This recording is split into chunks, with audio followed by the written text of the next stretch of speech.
Good morning, good evening, good afternoon, and welcome to another episode of Living World of Darkness, Rage Across New York. When last we left our brave heroine, she was departing the company of a particular Shadow Lord, right next to the rock, settled in front of the Cub cabins and the Denfather's cabin. And on her way back to her own housing, she kept in mind a couple things she'd been told, took a brief pause, and finally turned herself with no small bit of, reservation to face Olaf's cabin and begin to take herself in that direction. And so it is that, nice and late in the evening, right around time Garrett's usually going on patrol, Maeve saw fit to come a rap-tap-tapping at his chamber door.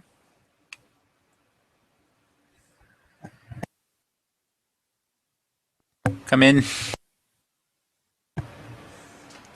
And she pauses for a second, then realizes, oh yeah, she can do that now. So, she'll go ahead and pop the door open, poke her head in. Hey, Olaf. And, go ahead and go about the process of getting inside, closing the door behind her. There something you want? No. But there's something I've got to tell you. Oh. Well then, let me settle in. He was already sitting at his table, but he scoots around a few times, makes sure that he is fully settled on that sitting mat, and lights a cigarette. Continue. She'll kind of quirk a brow to his getting settled, as it is more of a general butt wiggling than really having to get settled. But she'll shrug and come in and plop herself across the table from him. Not necessarily meeting eye to eye, but looking his direction for the sake of sincerity. And just kind of blurts it out because there's no making it sound good. I broke the veil. Olaf stares at Maeve for a solid 20 seconds. It's a blank and It's blank, yet a very judgmental stare.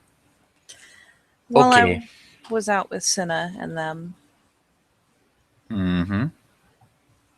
I was acting the lookout and had taken Lupus form, tucked behind a dumpster, thinking that that way I could see and hear well without being seen, but someone driving by yelled something about seeing a wolf. And I didn't think they were going too fast to take any pictures or anything, but I was still seen. Okay.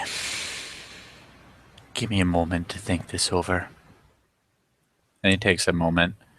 Maeve can watch the familiar Olaf thinking face in action. How long a moment? Like half a minute.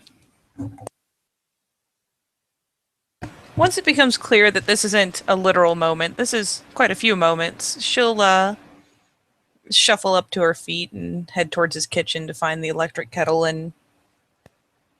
Eh. Huh? No, not yet anyway. I'm not going anywhere. I know, but still. She'll backtrack and flop back down.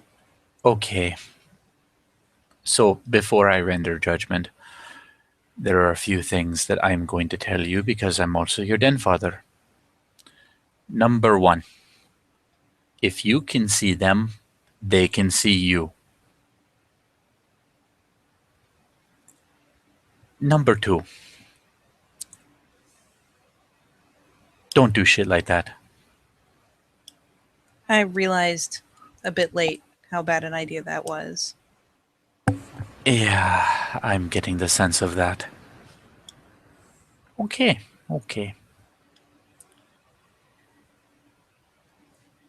Well, that saves me something of a lecture about not doing that shit in the city.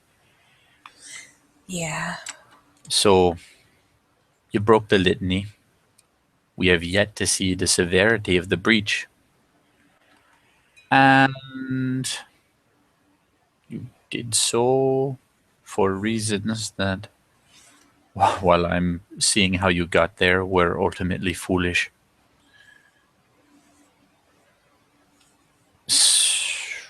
This means that as a Philodox, I will have to render judgment. Yep. That's why I'm here. Now, keep in mind, you are a cup. It does not sound like this breach was severe, though I will have to follow up on it. Probably buy a few new accoutrements while I'm at it. If it helps, Lily was still out at that end of the alley with me when it happened. Maybe she saw the license plate. I didn't. That is something to follow up on. Thank you for contributing.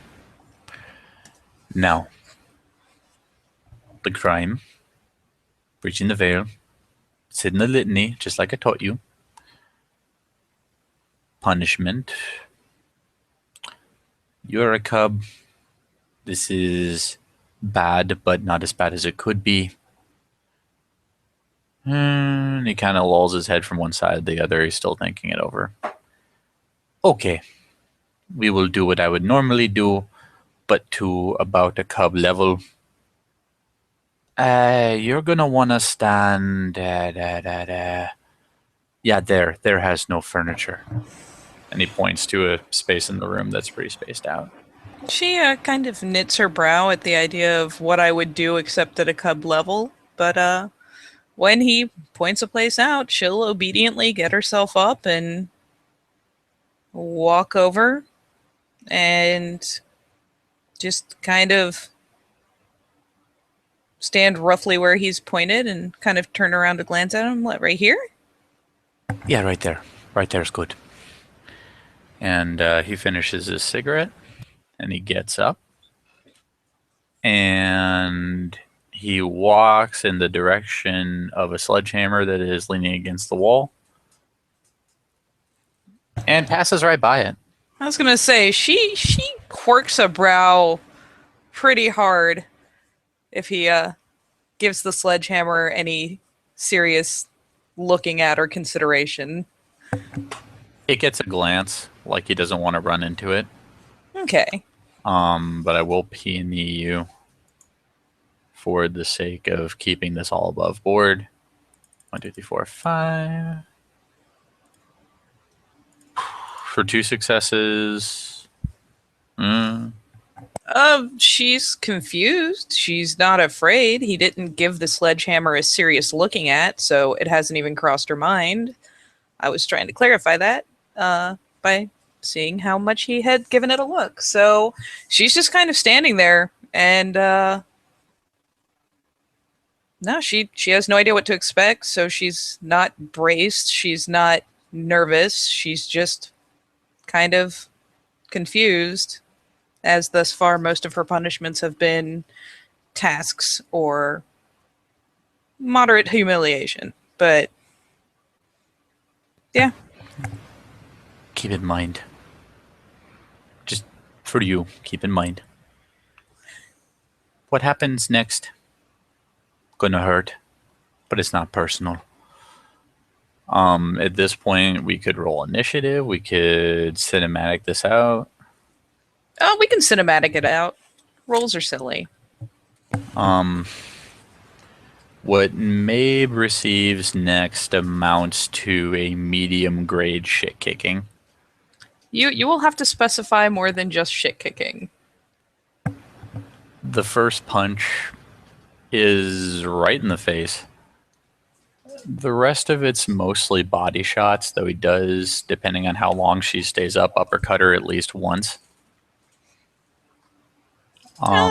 Considering her like just straight up stat wise, I imagine that she makes some attempt to just even reflexively block or get away from the initial shot at the face. So if you're okay with that one at least being like less head on than intended, though it probably still connects, probably still leaves a bruise. But beyond that, she'll probably go down pretty quick.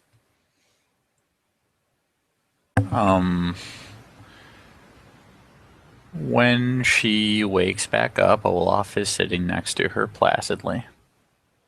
He's going to beat her into unconsciousness. Or damn near it.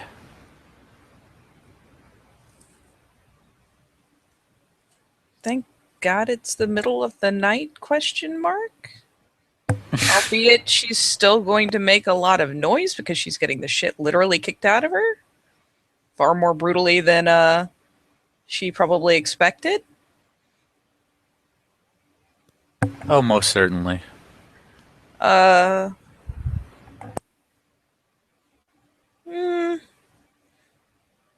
Once she's down and he keeps going,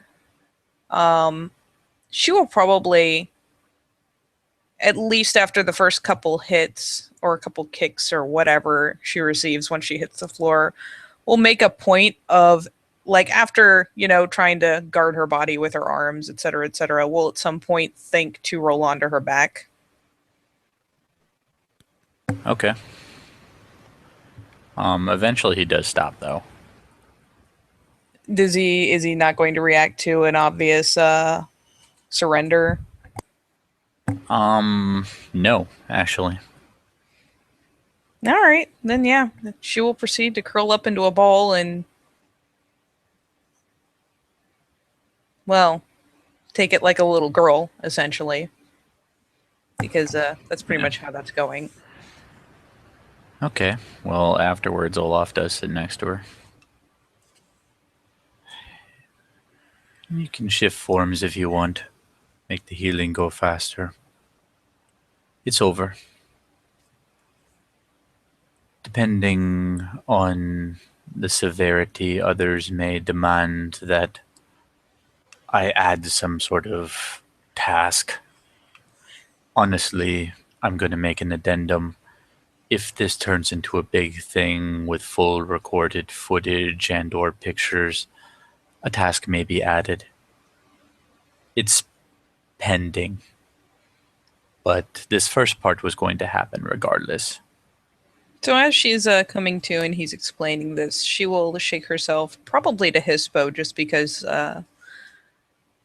she's not doing so well in the wake of getting beaten by someone in Hamid. It's perfectly legitimate. He didn't put a caveat in the forms. And she'll remain kind of curled there, somewhat defensively, while he's chattering. Though when he says initially that there will be a task involved, she will probably involuntarily growl. When he clarifies that it's only if there is further evidence of an issue, she smooths out and calms herself down. But the idea of getting the shit kicked out of her and then having an additional sort of punishment seems harsh, obviously. Oi, none of the lip. You don't even want to fucking know what my Denfather would have done. Now, punishment for the moment over. We are going to also make this constructive because after all I am your Denfather. You will find that in many places throughout the nation, corporal punishment is normal. It is go-to. That hammer over there, I reserve that for Cleaths. And sometimes Fostern. Never really had to try a Fostern since Savior. Point being, very common, but there is etiquette to consider during such things. When it's about to happen, it is regarded as very bad for you to do what you just did. The defensiveness, the curling up, all of that, though I can understand why you might want to. Instead, what you are to do is open yourself to the punishment and stand as stoically as possible. Very important. To do less is to invite either more severity, a severe loss of face, many other things. Much better for you to bear it with dignity. She's still listening, but her ears have kind of flicked back, and she's just glowering accusingly at at the hammer because she can't do it to him.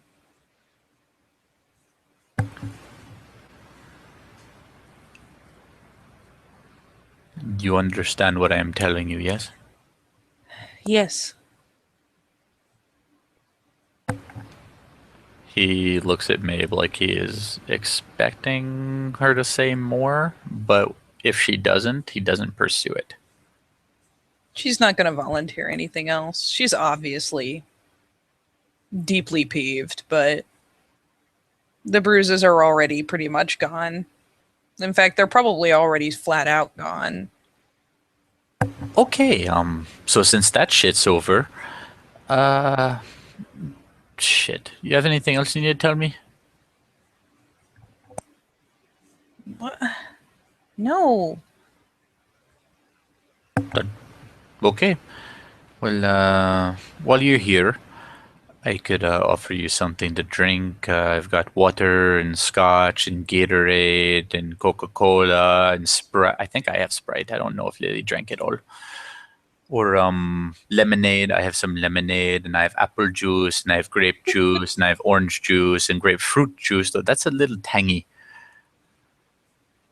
She's just kind of he's got the judging face on him now. What, are you hungry instead? I've got pork buns, I've got beef buns. I never tried the chicken bun, it just seems wrong. I've got some muffaletta sandwiches, I've got some lamb, I've got baked chicken, which I'm okay with. I've got I don't have fried chicken right now, but it is delicious. I have some pasta too. Cook up some pasta. I've got penne and linguine and rigatoni and ziti. I'm not so good at baking, so no lasagna. She's still just affixing him with a mildly puzzled but still mostly judging look. Oh, come on, you cannot tell me you don't like meat.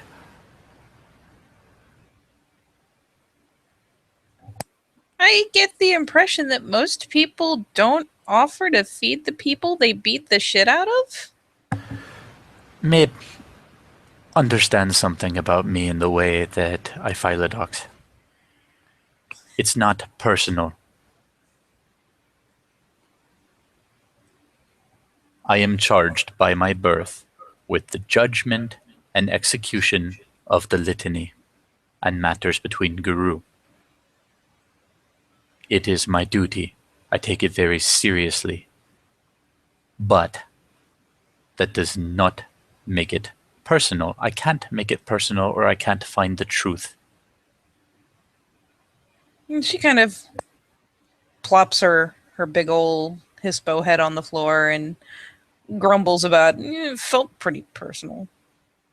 Well, yeah, getting punched in the face often does.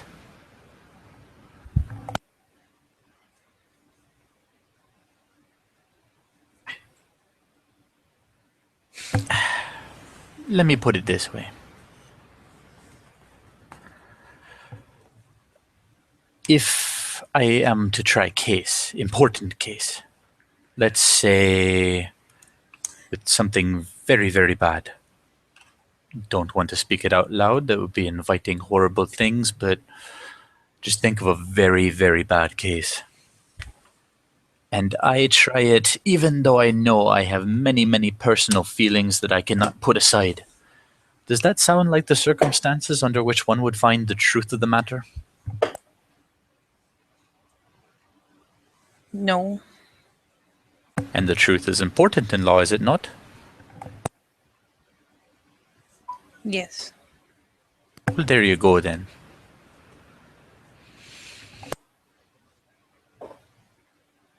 Is it true nobody's seen Dizzy since we did the thing? I don't fucking know. I mean, like, sometimes I don't see her around for a while, but that doesn't mean she's, like, fucked off to Appalachia or something. Yeah, but Garrett hasn't seen her either. Olaf shrugs his shoulders. I don't know.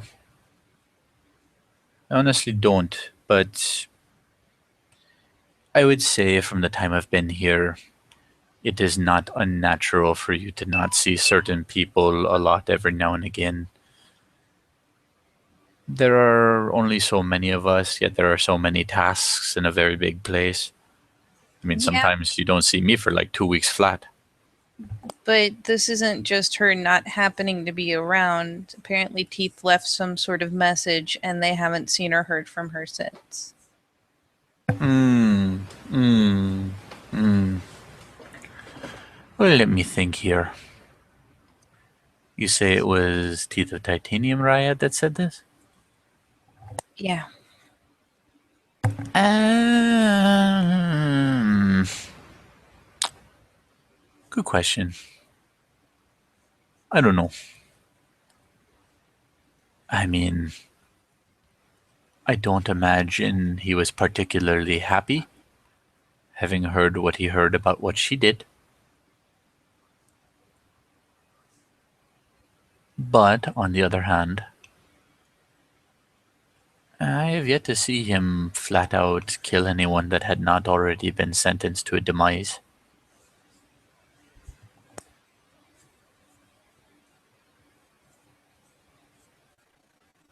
I was just worried. It seems strange that her pack wouldn't hear from her for this long. Yeah, that can be strange. It can be. I would say this. I am touched by your concern for a fellow Garou. Admirable.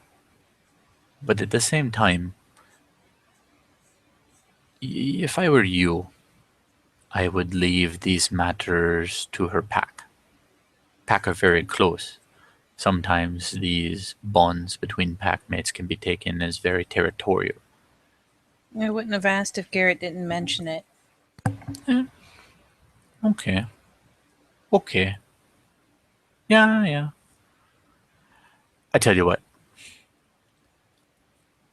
If things go on for long enough and she doesn't show up, I will try to look into the matter because that would be quite troubling. But since her last known whereabouts are most likely the Sept, I think I've only ever seen Teeth of Titanium Raya leave the Sept like once. And even then, it was like right there. Mm, yeah, she's probably around in one form or the other. I would not be super concerned about it. If you say so. I do say so. Why are you only nice after beating me up? Because you gotta get the bad part out of the way, Mabe.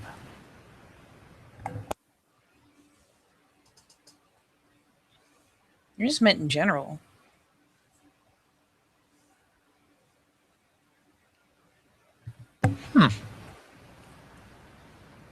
Hmm. I will have to contemplate this. This is an interesting perspective.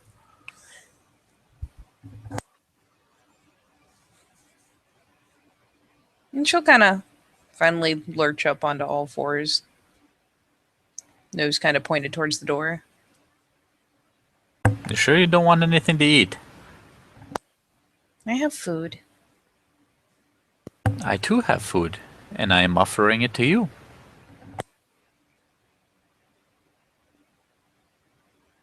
And she'll dwell on it for a second and finally sigh and revert to her breed form and go back over and plunk by the table. Well, okay then. I hope you like pork buns because I've bought a lot of them. And unless there's something else we want to accomplish, I believe we can end our scene there. Nope. She's finally just gonna give in and accept hospitality and and have some pork buns because fuck it, pork buns. So with that, we'll say thank you, players, for playing. Thank you, watchers, for watching, and we will see you next time on Living World of Darkness: Rage Across New York.